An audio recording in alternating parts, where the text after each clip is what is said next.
Magician സാമ്രാജിന്റെ ഒരു ചെറിയൊരു magic ഉണ്ട്. മാജിക് ഇത് എൻ്റെ ജീവിതത്തിന്റെ ഒരു ഭാഗമാണ്. മാജിക് ഭാഗമാണ്. തട്ടിപ്പും വെട്ടിപ്പും ഒന്നും ഇല്ല. ഞാൻ ബോധ്യപ്പെടേണ്ട തട്ടിപ്പും വെട്ടിപ്പും ഇല്ല താങ്കൾ പറയേണ്ടതല്ല. യെസ്, തീർച്ചയായിട്ടും. ഞാൻ പ്രോഗ്രാമിന് മുമ്പ് അനൗൺസ് ചെയ്യും, we don't have any super natural power. ഞാൻ സാധാരണ മനുഷ്യനാന്ന് പറയും. പക്ഷെ ഞാനിത് ചെയ്ത് കഴിയുമ്പോൾ പലരും വന്ന് പറയും, ഇതിനകത്ത് ഏതോ കുട്ടൻസ് ഉണ്ട്, ഇല്ല അദ്ദേഹം ഇങ്ങനെ കൈവച്ചപ്പോൾ ഇങ്ങനെയൊക്കെ സംഭവിക്കുന്നല്ലോ എന്നൊക്കെ പറയും. അതെൻ്റെ വിജയമാണ്. ഞാൻ ആരോടും അവകാശപ്പെട്ടില്ല I have a supernatural power എന്ന് പറഞ്ഞിട്ടില്ല സാർ. അപ്പോൾ ഇതിനെപ്പറ്റി പറയാം. ഇന്തോനേഷ്യയിൽ ഞാൻ ഇവിടെ നിന്ന് പോയപ്പോൾ അവിടെ സ്ട്രീറ്റിലൂടെ യാത്ര ചെയ്യുന്നു. അപ്പോൾ ഒരു ആൾക്കൂട്ടം കാണുന്നു. നോക്കിയപ്പോഴെന്താ, നമ്മുടെ നാട്ടിലെ പോലെ ഒരു സ്വാമിജി അവരുടെ രീതിയിൽ താഴെ ഇരുന്നിട്ട് ഇതിങ്ങനെ വെച്ചുകൊണ്ട് ഭയങ്കര പൂജ നടത്തുക. ഇത് വെച്ചാണ് പൂജ നടത്തിക്കൊണ്ടിരുന്നത്. ഇതുപോലെ അവിടെ പറഞ്ഞില്ല, അതുപോലെ ഇതുപോലെ മൊത്തത്തിൽ പറയുമ്പോഴേ ഞാൻ എൻ്റെ ഒരു അഭിപ്രായം ഈ പറയുമ്പോൾ എല്ലാം ഈ സ്വാമിജിമാരെ മാത്രം ഒരുപാട് വ്യാഖ്യാനങ്ങളുണ്ട്. സ്വാമിജി എന്ന് പറയുമ്പോൾ ഒരു മാന്ത്രികൻ. താങ്കൾ ഇങ്ങനെ അത്ഭുതങ്ങൾ കാണിക്കുന്ന ഒരാളായതുകൊണ്ട് ഇപ്പൊ സത്യസായി ബാബയെ ഞാൻ വിശ്വസിക്കുന്ന ആളല്ല. അദ്ദേഹം അത്ഭുതങ്ങൾ കാണിച്ചു. എന്തിനാണ്? ആത്മീയതയിലും ഇത്തരം കാപട്യമുണ്ടെന്ന് കാണിച്ചതാണെങ്കിലോ അദ്ദേഹം അല്ല.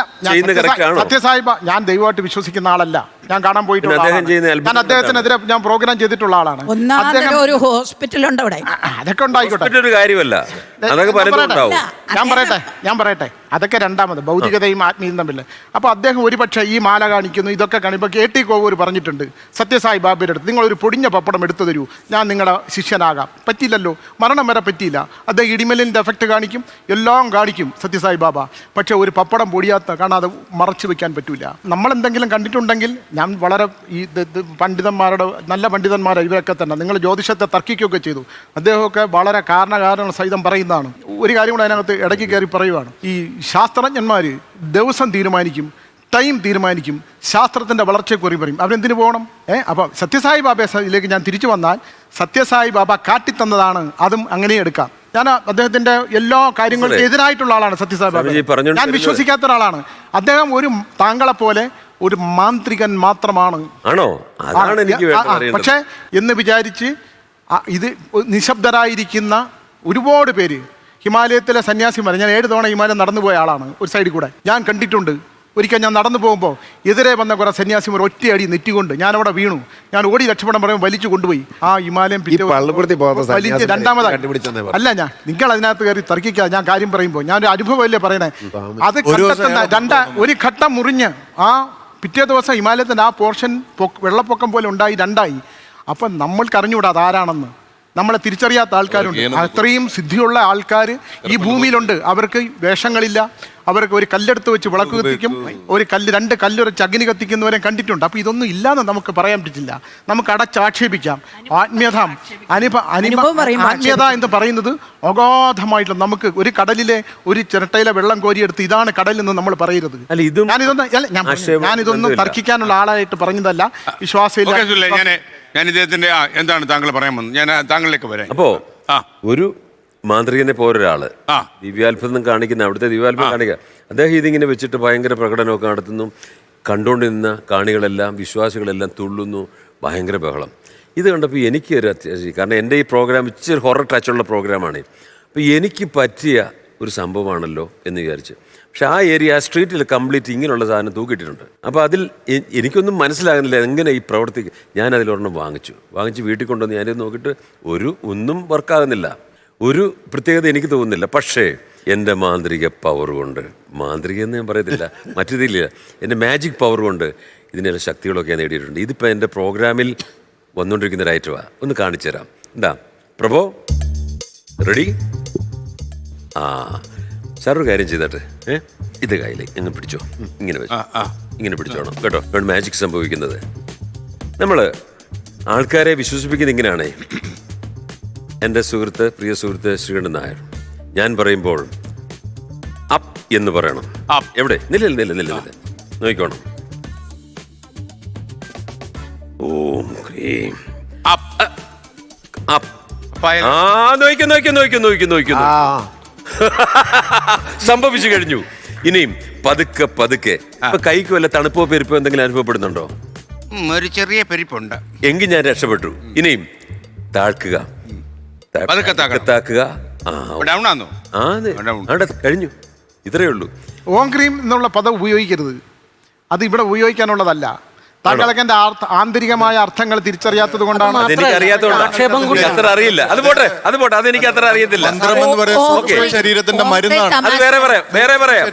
അതെ, ഓം ക്രീം എന്ന് വെച്ചാൽ ഓം ഹ്രീം എന്നുള്ളത് ഉപയോഗിക്കുന്നത്, ഞാനൊരു കാര്യം പറഞ്ഞ, ഓം ഹ്രീം എന്നങ്ങ് ഉപയോഗിക്കുന്നത് ബീജാക്ഷര മന്ത്രങ്ങളിൽ പെട്ടതാണ്. ഒരിക്കലും ഞാനത് പഠിക്കാൻ ശ്രമിക്കാം. അങ്ങൊരു മാന്ത്രികനാണ് ഞാൻ അംഗീകരിക്കുന്നത്, അല്ലെങ്കിൽ ഒരു മജീഷ്യനാണ്. നിങ്ങൾ മറ്റൊരു മതത്തിന്റെ ഒരു സംഹിത എടുത്ത് അത് പ്രയോഗിക്കരുത്. ഒരിക്കൽ ജഗതിക്ക് കൊടുത്ത വാണിംഗാണ് മതത്തിന്റെ വാക്കല്ല ഉച്ചരിക്കേണ്ടത്, മതത്തിന്റെ വാക്കല്ല.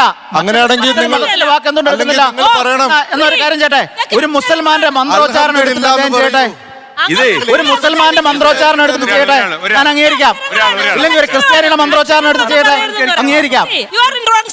അതായത് എത്രയോ നൂറ്റാണ്ടിന് മുൻപ് ഭാഷ ഉത്ഭവിച്ചു. ഭാഷയല്ല മന്ത്രം. സഹോദരി ആദ്യം മനസ്സിലാക്കുക, ഭാഷയല്ല മന്ത്രം. ഭാഷയും രണ്ടും രണ്ടാ. ഞാനൊരു കാര്യം പറഞ്ഞോട്ടെ, ഞങ്ങൾ മാന്ത്രികരൊക്കെ പറയുന്ന ഒരു വാക്കാണ് ഓം ക്രീം കുട്ടിച്ചാത്തന്നൊക്കെ. ഈ കുട്ടി ആരെല്ലാം പിള്ളേർ കളിയാക്കി, നിങ്ങൾ എന്താ അവിടെ പോയി ബഹളം ഉണ്ടാക്കാതെ?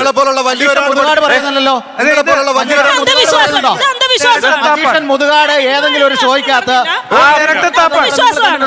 ഈ മുതുകാട് പറഞ്ഞിട്ടുണ്ടോ? നിങ്ങൾക്ക് എന്നോട് പറഞ്ഞു അവഹേളിക്കുന്ന തരത്തിലുള്ള വർത്തമാനങ്ങൾ ഒഴിവാക്കുക.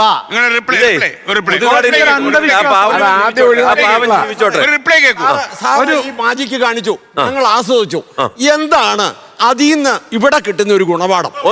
ഒന്ന് ലിസൺ, ഞാൻ പറഞ്ഞോട്ടെ.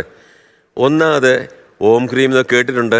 ആദ്യം എവിടെ എന്താണ് പറഞ്ഞ മുമ്പേ ഉണ്ടായ ഒരു അത് ഹിന്ദുവിനോ ക്രിസ്ത്യാനോ മുസ്ലിമിനോ മാത്രമൊന്നുമല്ല. ഓംകാരം എന്ന് പറയുന്നത് അവർക്ക് മാത്രമേ ഉള്ളൂ. നിങ്ങൾ കൂടുതൽ ഹൈലൈറ്റ് ചെയ്യുന്നാവോ?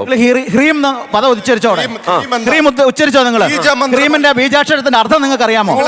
എനിക്കറിയില്ല എന്നുള്ള ബീജാക്ഷരത്തിന്റെ അർത്ഥം നിങ്ങൾക്ക് അറിയാമോ? ഒരു മിനിറ്റ് ഞാൻ പഠിക്കാൻ ശ്രമിക്കാം. നിങ്ങൾ മനസ്സിലാക്കും, ഞാൻ പഠിക്കാൻ ശ്രമിക്കാം.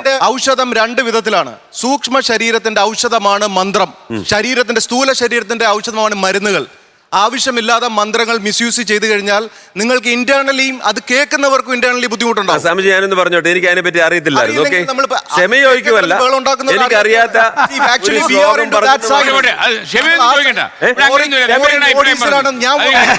ഞാൻ വർക്ക് ചെയ്യുന്നത് ഓറിക് ബോഡീസിലാണ്. അതുകൊണ്ടാണ് ഞാൻ പറയുന്നത്, നമ്മൾ സംസാരിക്കുന്നത് സർ, സൗണ്ട് ഒരു വേവ് ആയിട്ട് പോയിട്ട് ഒരു പവർ ആയിട്ട് ഫോം ചെയ്യും. അതിൽ മെറ്റൽസിന്റെ അംശമുണ്ട്. മന്ത്രത്തിൽ നിന്ന് മിസൈൽ ഉണ്ടാക്കാൻ വരെ ഇവിടെ കണ്ടുപിടിച്ചുകൊണ്ടിരിക്കുന്ന ഒരു ഇതാണ്.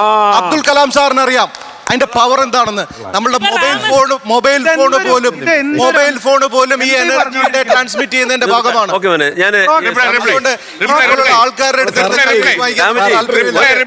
എന്റെ അറിവുകേട് ഞാൻ പറയാം, എനിക്ക് അറിയില്ലായിരുന്നു. ഞാൻ പറയും, അങ്ങത് തിരുത്തിയതിൽ നന്ദി, നന്ദി. ലോകത്തെവിടെയായാലും ഏത് സമയത്തും 24 വാർത്തകളും ഓഗ്മെന്റഡ് റിയാലിറ്റി പാക്കേജുകളും എക്സ്പ്ലെയിനറുകളും വിശദമായി കാണാൻ ഞങ്ങളുടെ യൂട്യൂബ് ചാനൽ നിങ്ങൾക്ക് സബ്സ്ക്രൈബ് ചെയ്യാം.